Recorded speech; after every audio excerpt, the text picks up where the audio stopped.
Life in 10,000 BC. A scientific journey through the terminal Pleistocene. Close your eyes and imagine a world without cities, without farms, without metal, without writing, without any of the technologies we consider essential to civilization. Now go back further, past the pyramids, past the earliest temples, back 12,000 years to a single moment in time, the year 10,000 BC. This isn't a journey into fantasy. Every detail we'll explore today comes from decades of painstaking scientific research. Bioarchaeologists examining ancient bones, paleobotanists studying fossilized pollen grains, geologists reading the Earth's rocky memory, paleoclimatologists reconstructing ancient weather patterns from ice cores drilled miles deep. Together, these sciences reveal something extraordinary: that our ancestors at the end of the last ice age lived through one of the most dramatic transformations in human history. A world balanced on the knife's edge, between ice and warmth, between wandering and settling, between the Paleolithic and everything that would come after. This is the story of life in 10,000 BC. Act 1. The world stage, the climate context. To understand life in 10,000 BC, we first need to understand the planet itself. Paleoclimatologists have given us an unprecedented window into this ancient world through ice cores extracted from Greenland and Antarctica.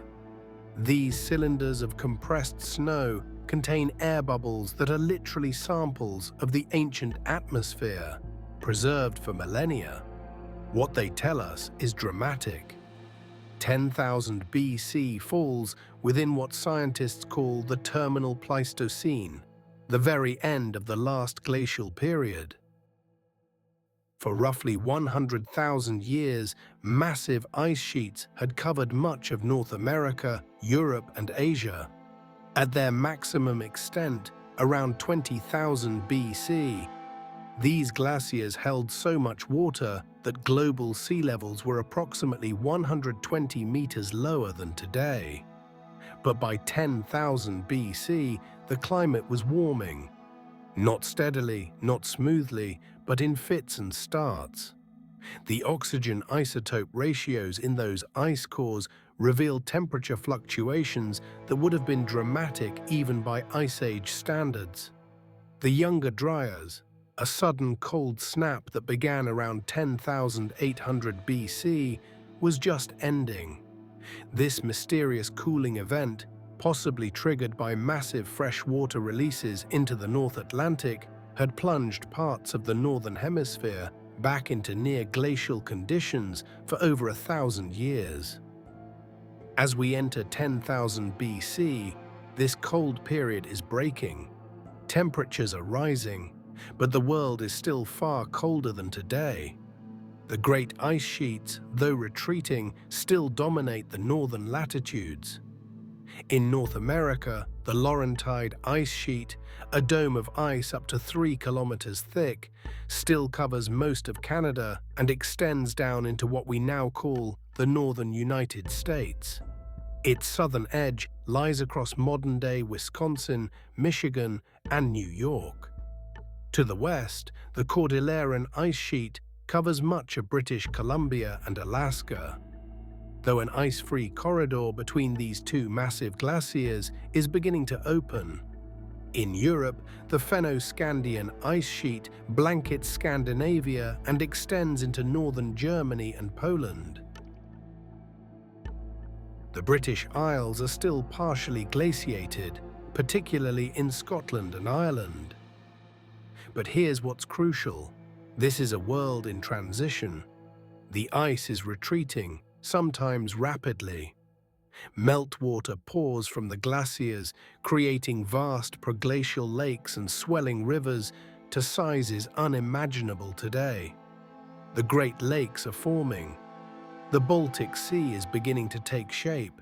Sea levels are rising at rates that would fundamentally reshape coastlines within just a few generations. The geography of 10,000 BC. With sea levels still 50 to 60 meters below modern levels, the map of the world in 10,000 BC looks alien to modern eyes. Let's take a tour, continent by continent, of what geologists and marine archaeologists have revealed about terminal Pleistocene geography. Europe. The Mediterranean is smaller, its coastline extending further out. But most dramatically, Britain is not an island. What we now call the English Channel is a river valley, and Britain is connected to continental Europe via a land bridge called Doggerland.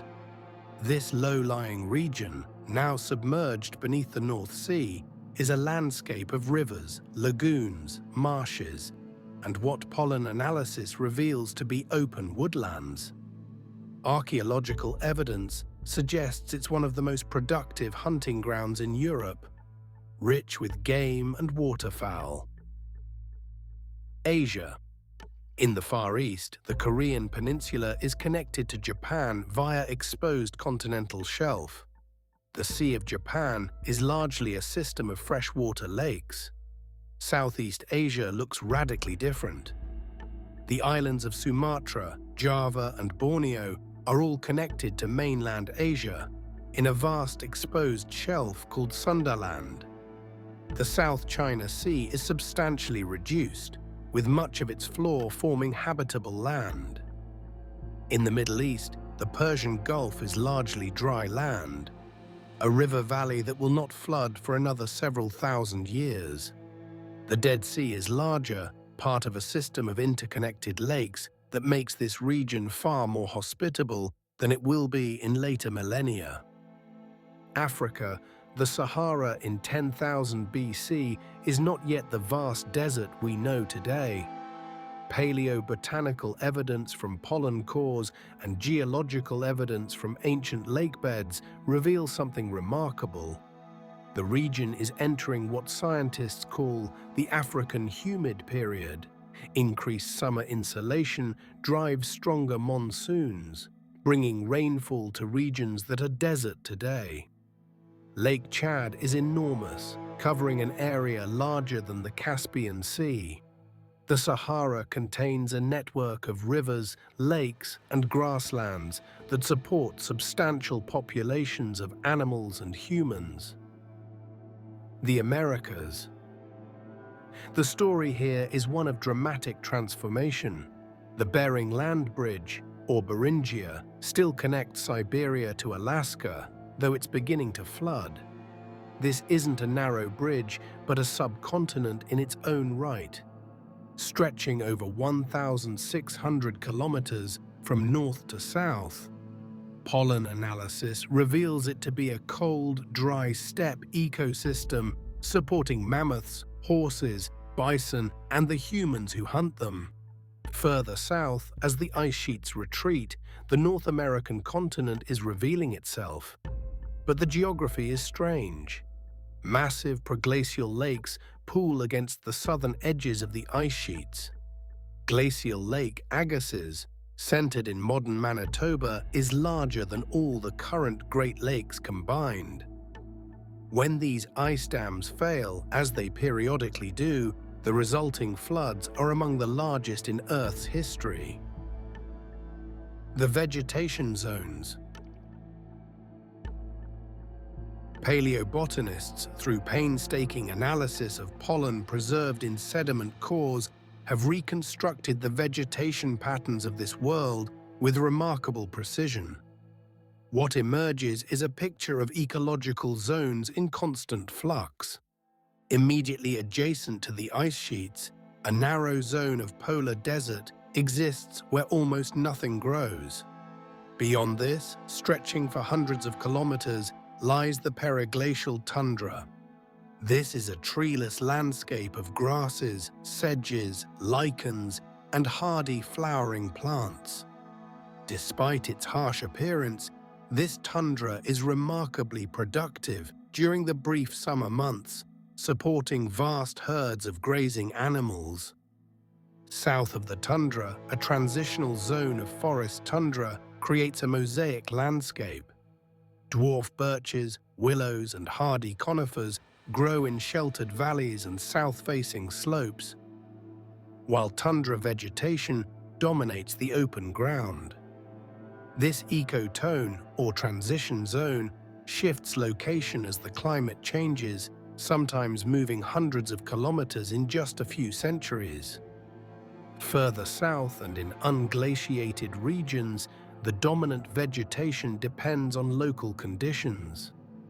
In Europe, much of the continent that's not under ice is covered by what paleoecologists call the mammoth steppe, a cold grassland with scattered stands of pine and birch. In southern Europe, temperate deciduous forests are expanding from their Ice Age refugia in Iberia, Italy, and the Balkans. In the Middle East and the Levant, open oak and pistachio woodlands cover the hills with denser forests in the valleys. Pollen cores from this region show increasing oak and decreasing pine, indicating the warming climate. In Africa, as we mentioned, the beginning of the African humid period is transforming the landscape. Grasslands and savannas are expanding northward into regions that were desert during the glacial maximum. The Americas show similar patterns. Below the ice sheets, spruce parkland gives way to pine forests, then to mixed deciduous forests further south. In the tropics, rainforests are expanding from their glacial refugia, though they're not yet as extensive as they will become. This is not a static world. The vegetation is moving, tracking the changing climate. And where the plants go, the animals follow. And where the animals go, humans follow. Act 2: The Inhabitants. The megafauna, the world of 10,000 BC, is inhabited by creatures that would seem mythical to later generations. This is the twilight of the Pleistocene megafauna, the last moment when enormous animals dominate every continent except Antarctica. Paleontologists and zooarchaeologists have documented this extraordinary bestiary through thousands of fossil finds. Let's survey what walks, flies, and swims in this ancient world. In the northern latitudes, the mammoth is perhaps the most iconic. The woolly mammoth, standing up to 3.5 meters at the shoulder and weighing up to 6 tons, is well adapted to the cold. Its body has been preserved in permafrost so perfectly that we know the color of its fur, the contents of its stomach, even its DNA sequence. These animals roam in herds across the tundra and mammoth steppe, using their curved tusks to sweep snow away from vegetation. Pollen analysis of mammoth stomach contents reveals they eat primarily grasses and sedges, supplemented with flowering plants and willow twigs. Alongside the mammoths, the steppe bison grazes in vast herds. This is not the modern American bison, but a larger ancestor, with horn spans reaching over 2 meters.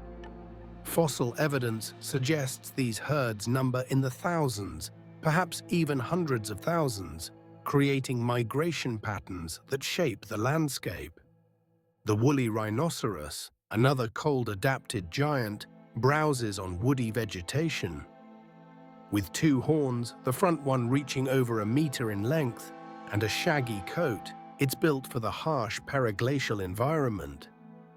Horses are abundant, though these are not the domestic horses of later millennia. These are wild equus, adapted to cold climates and varied in size from pony-sized to quite large animals. They exist across Europe, Asia, and the Americas. The predators that hunt these herds are equally impressive. The cave lion, larger than any modern lion, stalks the mammoth steppe. Isotope analysis of cave lion Remains suggests they primarily hunt the young of large herbivores. The short-faced bear, standing 1.5 meters at the shoulder when on all fours and towering to 3.5 meters when upright, is possibly the largest land predator in North America. Dental analysis suggests it may be more of a scavenger than an active hunter, using its size to intimidate other predators from their kills. The scimitar cat and the American lion compete for prey in the Americas, while in Europe and Asia, cave hyenas and wolves hunt in packs. In warmer regions, the megafauna extends far beyond the Ice Age steppes. In Europe, below the periglacial zone, straight-tusked elephants still exist in shrinking populations. The giant deer, or Irish elk, with antlers spanning over 3.5 meters, browses in the expanding forests. Cave bears hibernate in mountain caverns, leaving evidence of their presence in the form of claw marks on cave walls and bone accumulations that will fossilize into remarkable paleontological assemblages. In Africa, the megafauna is even more spectacular. This is a continent that will largely retain its giants into modern times. But in 10,000 BC, the variety is even greater. Alongside the ancestors of modern elephants, several species of extinct elephants still persist. Giant buffalo, some with horn spans exceeding 3 meters, graze the grasslands. Hippos are more widespread, found not only along the Nile but in the lake systems of the Sahara. The Americas host perhaps the most diverse megafauna assemblage. Ground sloths, some as large as modern elephants, browse on vegetation throughout North and South America. Glyptodonts, armored animals resembling massive armadillos, weighing up to 2 tons, dig burrows in the grasslands. Mastodons, different from mammoths, browse in the forests east of the Mississippi. Camels, yes camels, still exist in North America, where they evolved before spreading to Asia and South America. In South America, the megafauna is even more bizarre. Toxodon, a hippo-sized herbivore, despite being related to horses, wallows in rivers. Macrauchenia, with a body like a horse and a trunk-like snout, browses in the forests. The terror bird, Phorus rhacos, a flightless predator standing 3 meters tall, hunts in the open plains. The extinction crisis, but here's the crucial thing. Much of this megafauna is living on borrowed time. Paleontologists have documented what they call the Quaternary extinction event, a catastrophic die-off of large animals that varies by region, but is accelerating around 10,000 BC. In the Americas, this extinction is particularly severe. Within the next 1,000 years, roughly 80% of the megafauna genera will vanish. Mammoths, mastodons, horses, camels, ground sloths, glyptodonts, saber-toothed cats, short-faced bears, all will be gone from the Americas by 9,000 BC. The cause is hotly debated among scientists. Climate change plays a role as the changing vegetation patterns disrupt established ecosystems.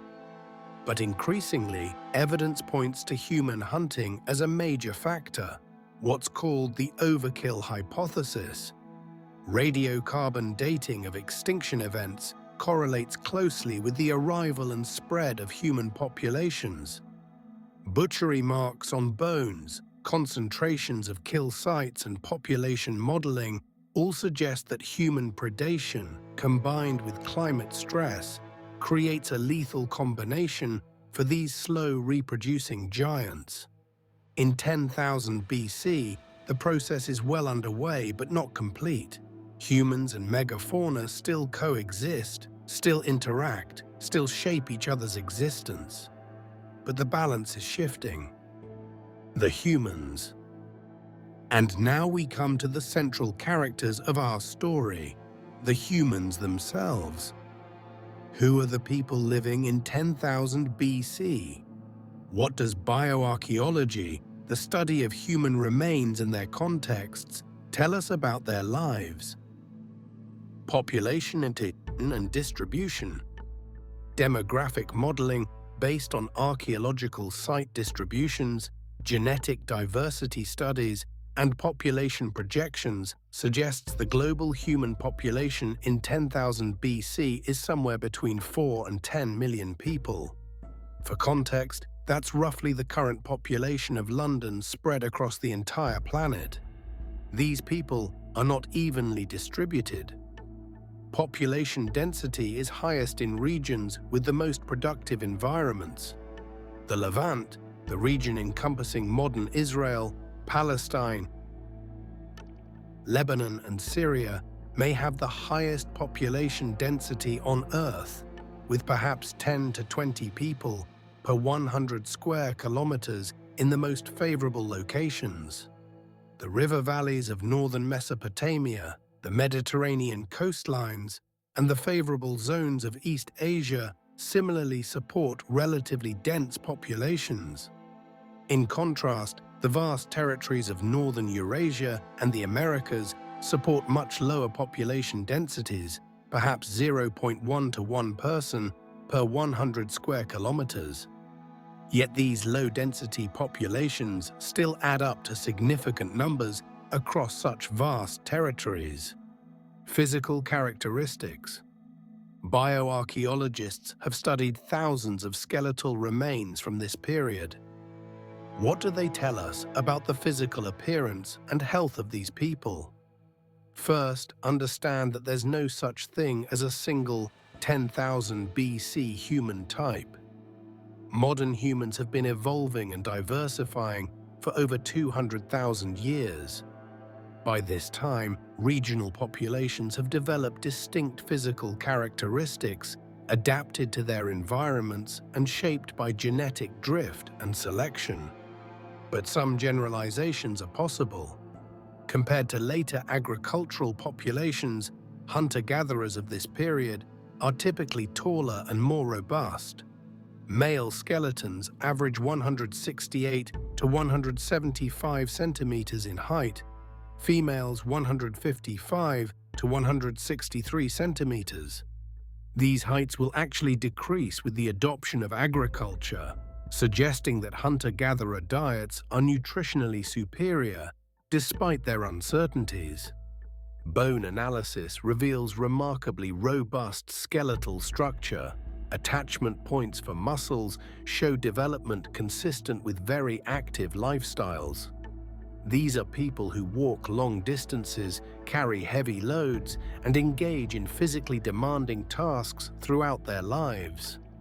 Dental analysis provides fascinating insights. Teeth show wear patterns consistent with diets that include gritty foods, meat roasted over fires, plant foods ground on stone tools.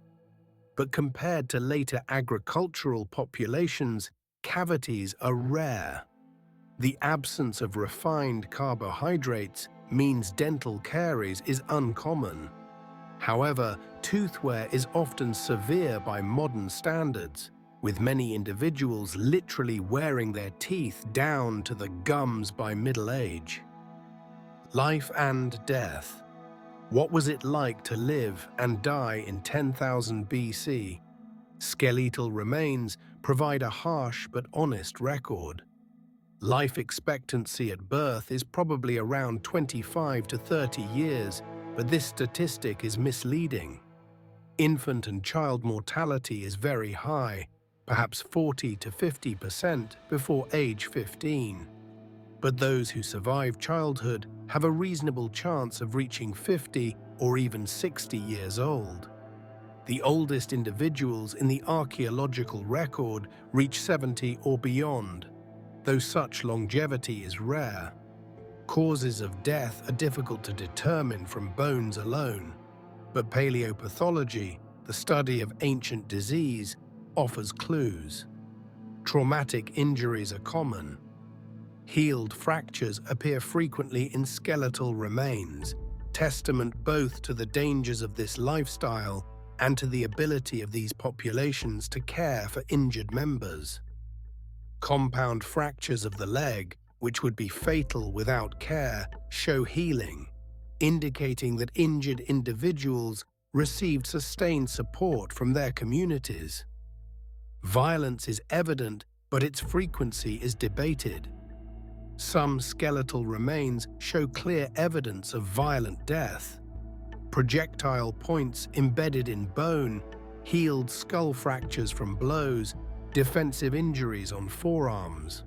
However, rates of violent trauma vary considerably by region and time. Some cemeteries show almost no violence, while others suggest significant interpersonal conflict.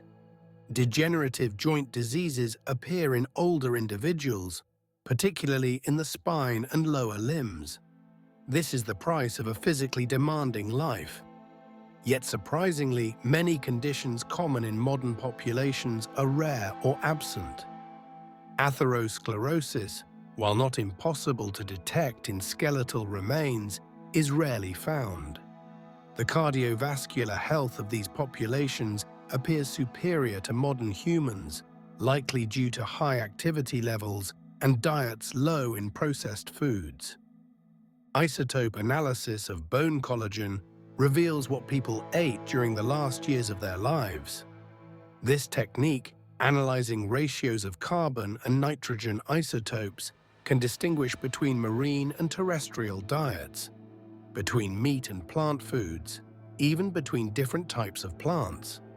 The results show tremendous dietary variation based on location and season, but generally reveal high-protein diets supplemented with plant foods.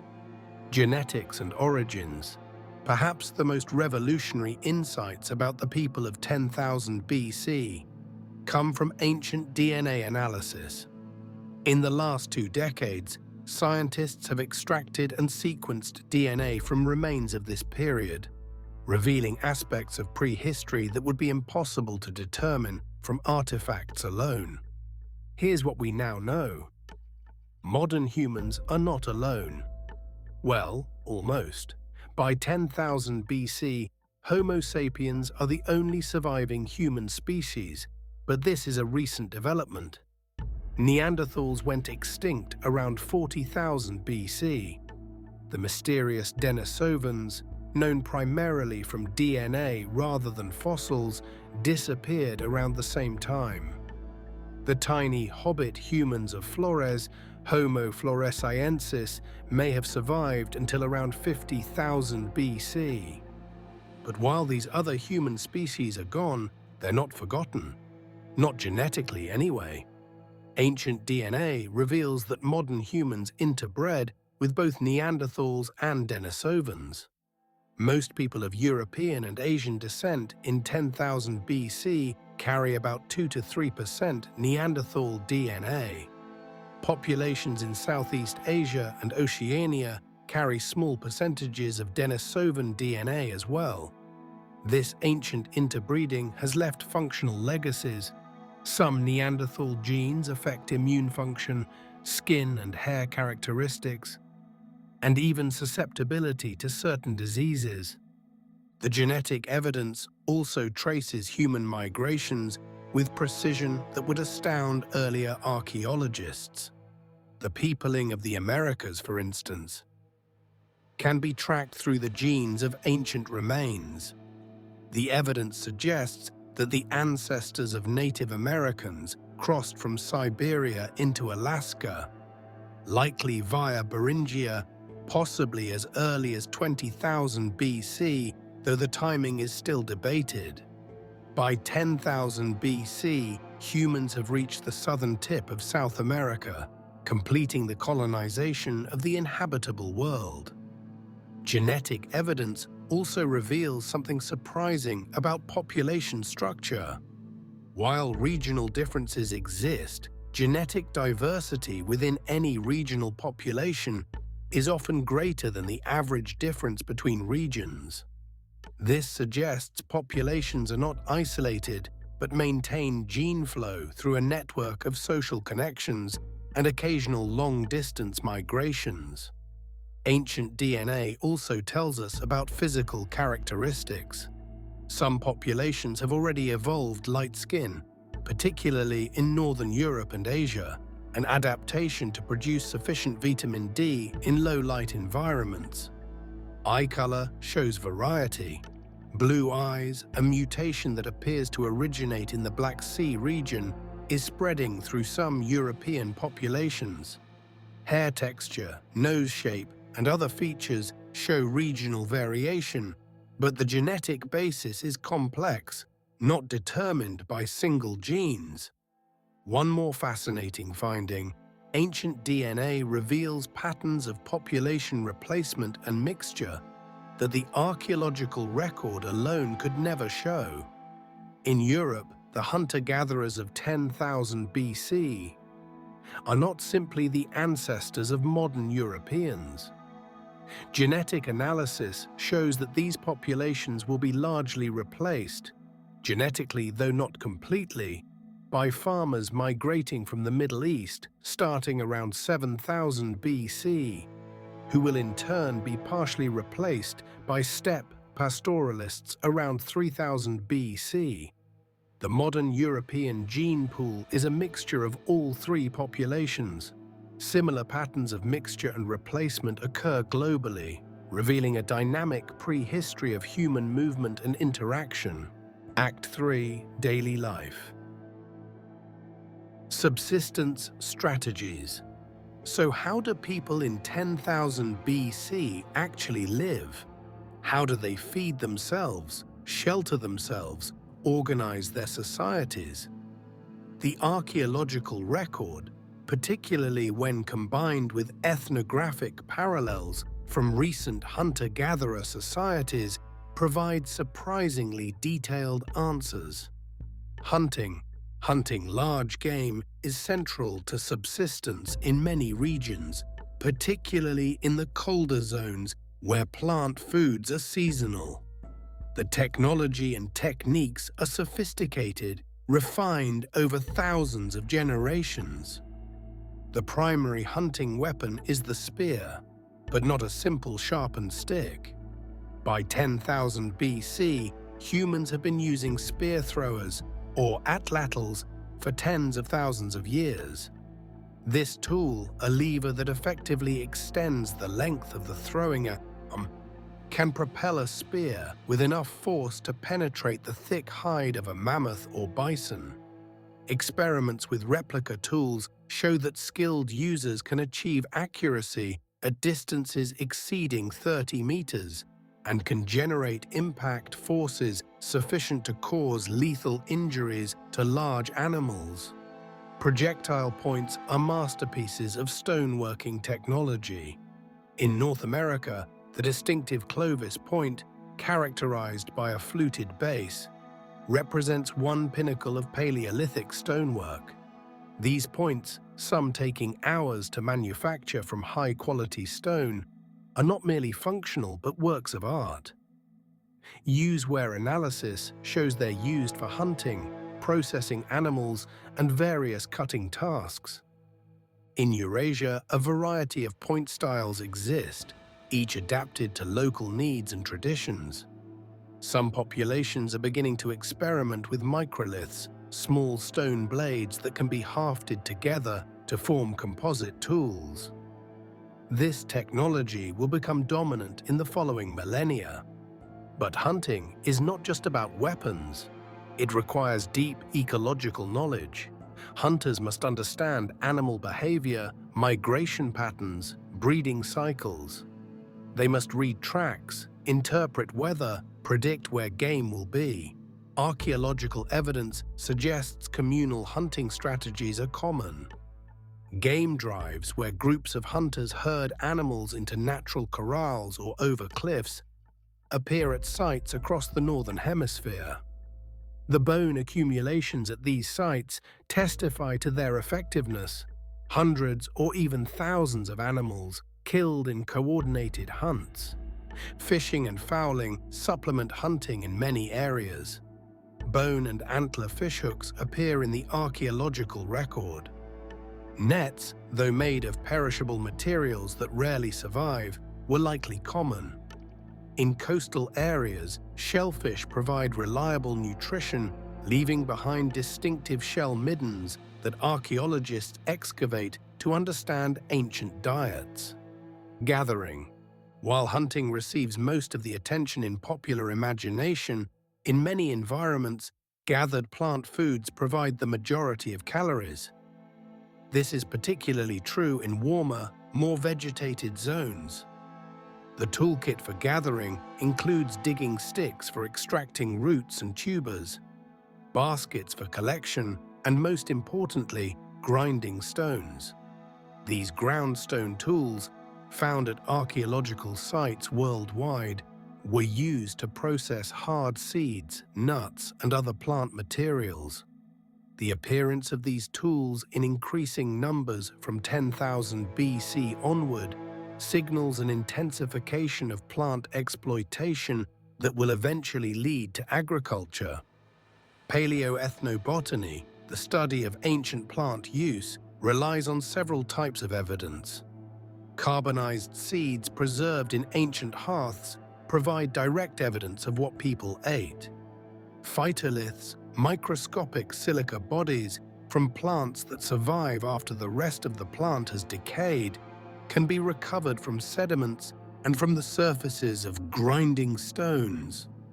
Starch grains, preserved on stone tools, can even be identified to species, revealing precisely what plants were processed. This evidence shows impressive botanical knowledge.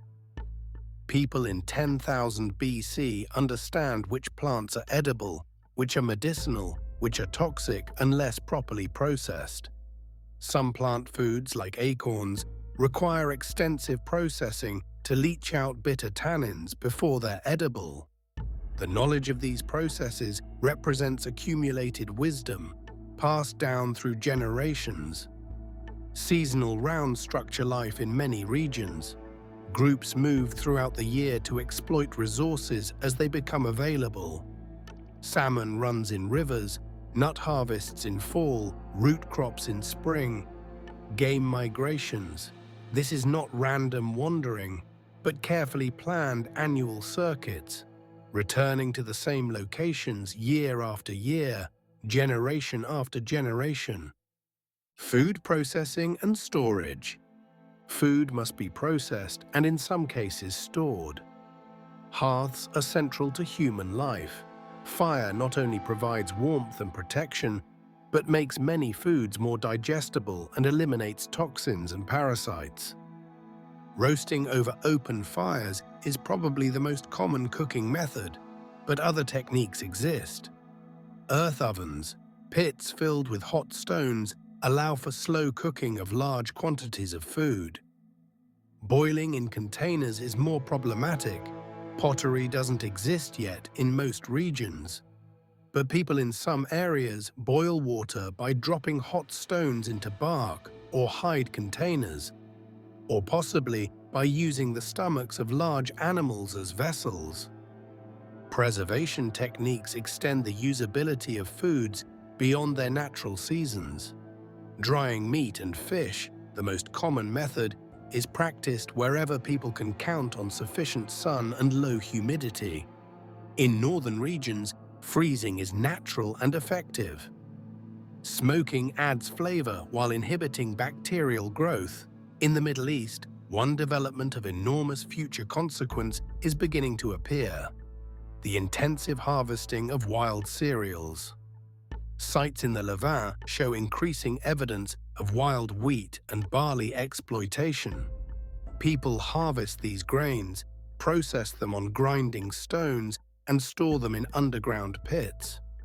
This intensification of wild cereal use is setting the stage for the agricultural revolution that will follow in the next few thousand years. Technology and material culture.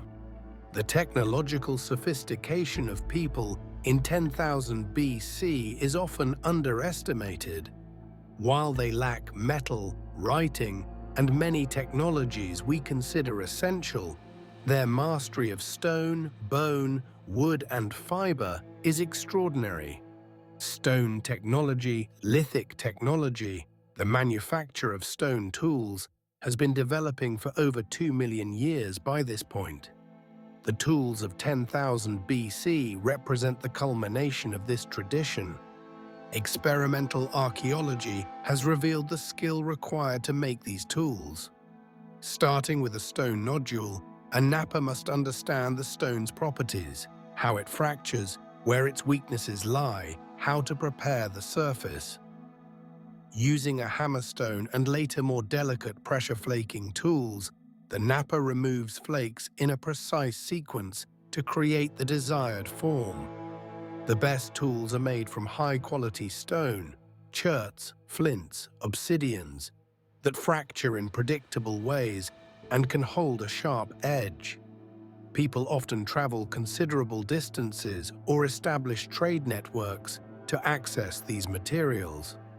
Obsidian, volcanic glass that's particularly prized, appears at sites hundreds of kilometers from its geological sources. Chemical analysis of obsidian artifacts can identify their source, revealing exchange networks spanning entire regions. The toolkit includes a wide variety of implements: points for hunting, scrapers for processing hides, burins for carving bone and antler, blades for cutting. Each form is specialized for particular tasks.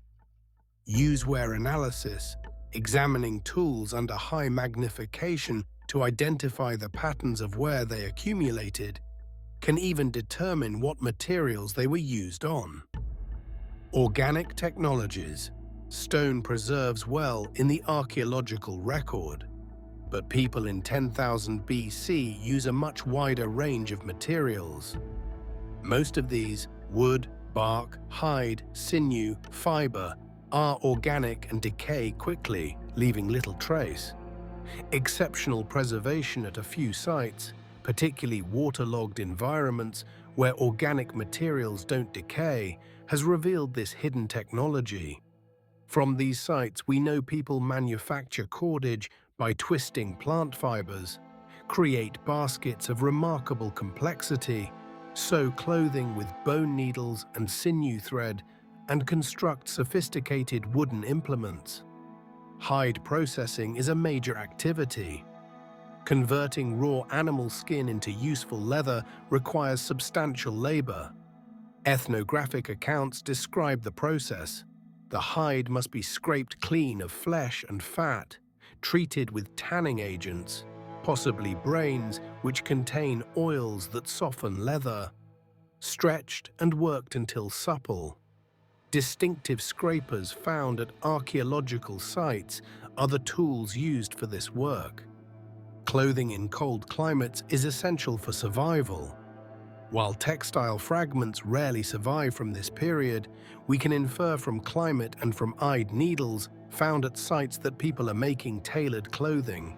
This likely includes fitted garments, possibly sewn from multiple pieces, essentially parkas, pants, boots, that provide better insulation than simple wraps. Shelter. Shelter varies enormously by region and season. In some areas and seasons, natural shelters like caves and rock overhangs are used. The famous painted caves of Europe, Lascaux, Altamira, Chauvet, are sometimes used as living spaces, though the painted chambers themselves often lie deep within the caves and may have served ceremonial rather than residential functions. But caves are not common in most landscapes. Constructed shelters are the norm. The archaeological evidence consists mainly of post holes, hearths, and distributions of artifacts. In the periglacial zones, substantial dwellings are necessary for winter survival. Some of the most impressive are mammoth bone houses, found at sites in Ukraine and Russia. These structures use the bones of dozens of mammoths, long bones for framing, skulls and mandibles for walls. covered lightly with hides. These are substantial buildings, up to 6 meters in diameter, that could house extended family groups through harsh winters. In more temperate zones, shelters are probably lighter structures, frames of wood covered with bark, hides, or thatch. Many populations are mobile, moving seasonally, so dwellings must be either temporary or left standing to be reoccupied during the next seasonal round. In a few locations, something new is appearing. Evidence of more permanent settlements. At sites in the Levant, particularly, circular stone foundations suggest year-round or near year-round occupation. These are not yet villages in the later sense, but they're steps in that direction. Social organization and culture. How do people organize themselves socially? What do they believe? What do they value? These questions are harder to answer from archaeological evidence, but important clues exist. Social structure. Most people in 10,000 BC probably live in small, mobile bands of 20 to 50 related individuals. This is the typical social organization for mobile hunter-gatherers. But these bands are not isolated. They belong to larger networks, what anthropologists call tribes, of several hundred to a few thousand people who share language, territory, and identity. These larger groups come together periodically, perhaps seasonally, when resources are concentrated. These gatherings serve multiple purposes: exchange of goods and information, arrangement of marriages, resolution of conflicts, and collective ceremonies. Leadership is probably informal and situational. There's no evidence of strong hierarchies at this time. Ethnographic accounts of hunter-gatherer societies suggest decision-making by consensus, with influence earned through competence, knowledge, and generosity rather than inherited or imposed. Gender relations are impossible to definitively determine from archaeological evidence alone, but skeletal evidence provides some clues. Both men's and women's skeletons show evidence of physically demanding labor. Burial goods don't show dramatic differences between male and female graves at most sites, suggesting relatively egalitarian societies, though this varies by region and culture. Burial practices and belief systems. The treatment of the dead provides our most direct window into the spiritual and emotional lives of people in 10,000 BC. Intentional burials become more common in this period. Bodies are placed in graves, sometimes in flexed positions, sometimes extended. Grave goods, tools, ornaments, ochre pigment accompany many burials, suggesting belief in an afterlife, or at least a desire to honor the deceased. Some burials are particularly elaborate. At sites across Eurasia, individuals are buried with beads numbering in the thousands, requiring hundreds or thousands of hours to manufacture. This investment suggests these individuals held special status, though whether through achievement, birth, or spiritual roles is unclear. Red ochre, iron oxide pigment appears frequently in burials, often covering the body. The symbolic significance is debated, but its widespread use across different cultures suggests deep symbolic meaning, perhaps representing blood, life, or rebirth. Evidence of care for disabled individuals appears repeatedly. Skeletons show individuals who survived for years with severe disabilities, missing limbs, paralysis, congenital conditions that would have prevented them from contributing in traditional ways. Their survival to adulthood or old age indicates communities cared for those who couldn't care for themselves, suggesting compassion and social support systems. Art and symbolism. This period falls within the later part of what archaeologists call the Upper Paleolithic, an era of remarkable artistic flowering. The famous cave paintings of Europe, Lascaux with its magnificent bulls, Chauvet with its lions and rhinos, were created in the millennia before 10,000 BC. But the artistic tradition continues. Portable art is widespread. Carved figurines in stone, bone, and ivory appear across Europe and Asia. Some depict animals with startling naturalism. Others are abstract or geometric. The famous Venus figurines, female forms often with exaggerated sexual characteristics, continue to be made. Though their purpose, fertility symbols, mother goddess figures, portraits, or something else entirely, remains debated. Musical instruments exist. Bone flutes, capable of producing multiple notes, have been found at sites across Europe. The social and ceremonial contexts in which music is played are lost to us, but the presence of these instruments speaks to aesthetic sensibilities and possibly ritual practices. The meaning of this art is ultimately unknowable, but it demonstrates abstract thinking, symbolic representation, and aesthetic sensibilities indistinguishable from modern humans. These are not primitive minds, but fully modern human consciousness, grappling with existence, mortality, beauty, and meaning. Act 4. Regional Portraits. Let's zoom in now on specific regions to see how the general patterns we've discussed play out in particular places. Life in 10,000 BC varies dramatically depending on where you are.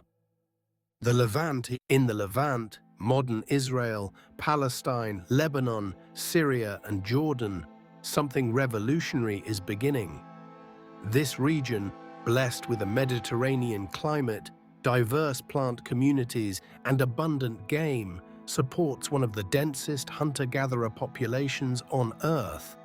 Sites of the Natufian culture show people intensively exploiting wild cereals.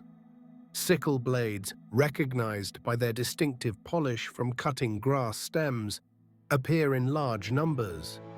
Groundstone mortars and pestles for processing grain are common. Storage pits suggest people are harvesting and storing surplus food. Some Natufian sites show evidence of year-round or nearly year-round occupation. Substantial stone-founded houses with plastered floors suggest permanence. Cemeteries with dozens or hundreds of burials indicate long-term use of particular locations. This settling down is momentous. It creates new social dynamics, new relationships with the landscape, new forms of property and territoriality. And it sets the stage for agriculture, which will emerge in this very region within the next few thousand years. The North European Plain. North of the Alps, across the North European Plain, mobile hunter-gatherers track the retreating ice sheets. These groups, moving seasonally between tundra and forest edge, exploit reindeer herds, fish runs, and seasonal plant resources. Sites are typically small, temporary camps reoccupied year after year during seasonal rounds. The toolkit emphasizes mobility, relatively light, portable tools that can be carried from camp to camp.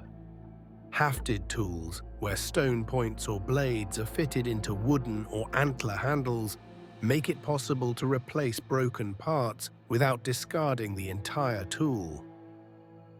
Social networks span large territories. The same distinctive styles of tools and ornaments appear across hundreds of kilometers, suggesting widespread information exchange and possibly kin networks that maintain connections across vast distances. Beringia and the Americas. In the far north, Beringia is entering its final centuries of existence. Within a few thousand years, rising sea levels will flood this land bridge. But in 10,000 BC, it remains a vast, cold steppe supporting mammoths, horses, bison, and the humans who hunt them. Archaeological evidence from this region is sparse, much of it now underwater, but what exists shows people adapted to extreme cold and highly seasonal resources. Long-distance planning and substantial food storage would have been essential for winter survival. Further south in the Americas, human populations are spreading and diversifying. In North America, the Clovis culture, characterized by its distinctive fluted points, is widespread across the continent. These highly mobile big game hunters are implicated in the megafaunal extinctions transforming the Americas. In South America, humans have already reached the southern tip of the continent. Sites like Monte Verde in Chile, dated to around 12,500 BC, show coastal and forest adaptations very different from the big game hunting of the north. By 10,000 BC, human populations across both American continents are diversifying, developing regional traditions adapted to local environments. Sahul, Australia and New Guinea. In Sahul, the connected landmass of Australia and New Guinea, humans have lived for at least 50,000 years. By 10,000 BC, populations have adapted to every environment on this massive continent. In the arid interior, people move in a complex seasonal pattern, following water and game. Knowledge of water sources, underground springs, ephemeral streams, rock holes, is literally a matter of life and death. The archaeological record shows sophisticated strategies for surviving in one of Earth's harshest environments. In the tropical north and in New Guinea, people exploit rainforest resources. The highlands of New Guinea show some of the earliest evidence of plant cultivation in the world, with drainage systems and possible garden plots appearing even before this date. The rock art of Australia, some of it dating back tens of thousands of years, continues to be created. The artistic traditions are maintained, adapted, and passed down through countless generations. Act 5. A world in transition. As we conclude our journey to 10,000 BC, it's crucial to understand that this is a snapshot of a world in rapid transition. The next few thousand years will witness transformations as profound as any in human history. The Holocene begins. Geologically, we stand at the boundary between two epochs.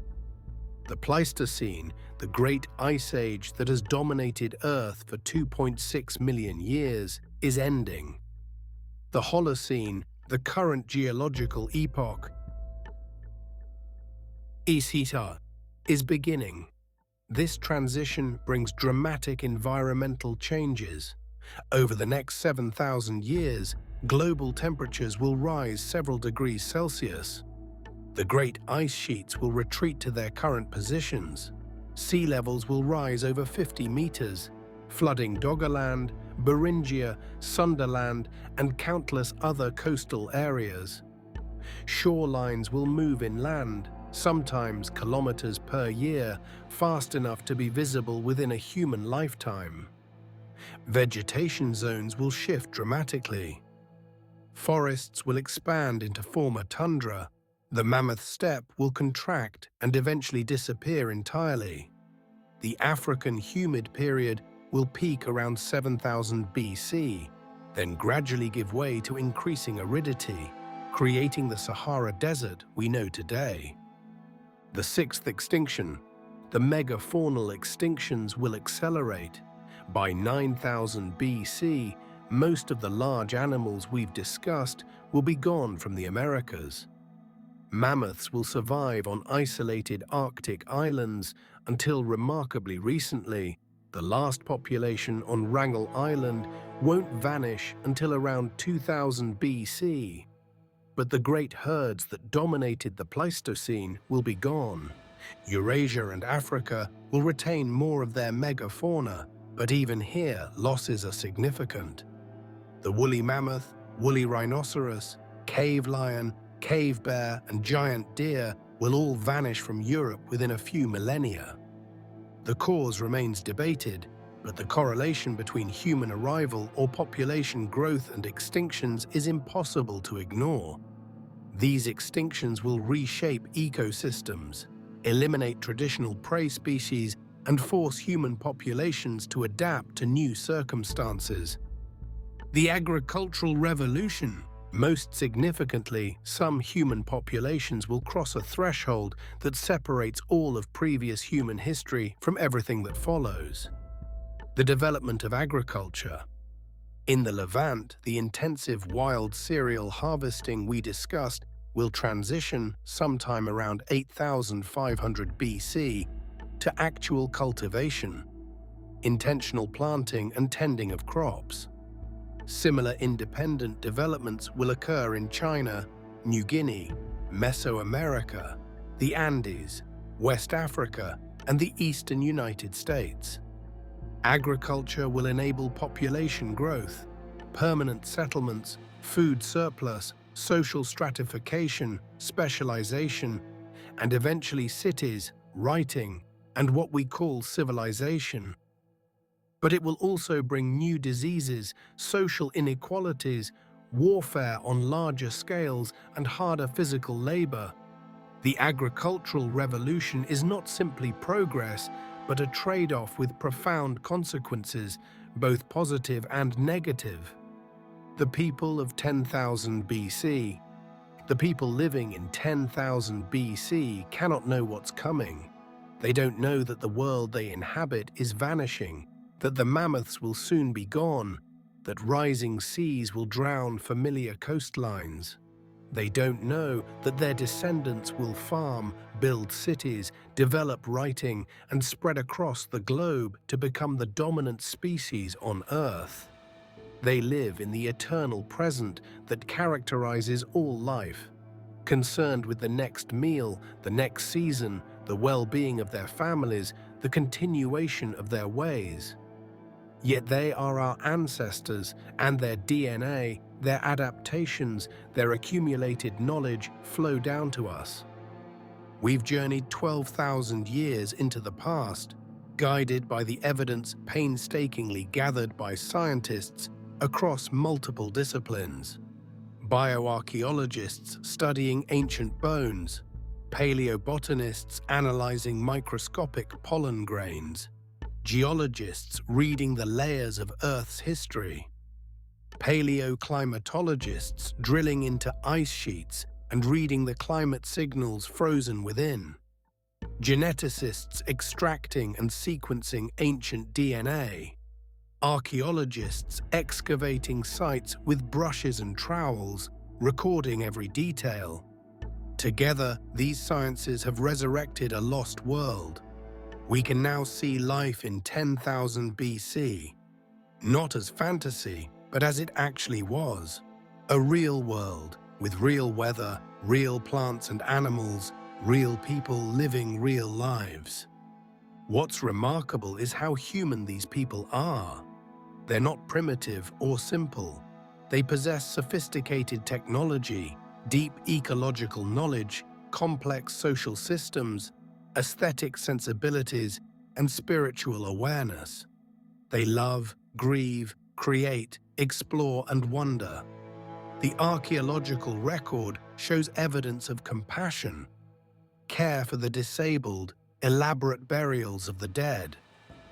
It shows creativity, art, music, symbolic expression. It shows intelligence, complex planning, technological innovation, problem-solving. Yet their world is vanishing around them, transformed by forces, climate change, extinction, technological change that will reshape human existence. They stand at a hinge point in history, at the end of one era and the beginning of another. When we look at the people of 10,000 BC through the lens of science, we see not alien primitives, but ourselves. Modern human consciousness, identical to our own, grappling with existence in a world vastly different from ours, yet fundamentally similar. People trying to survive, to thrive, to understand their place in a vast and often mysterious universe. That's the power of archaeology. It allows us to reach across the millennia and touch hands with our ancestors, to see them clearly, to honor their lives, and perhaps to better understand our own.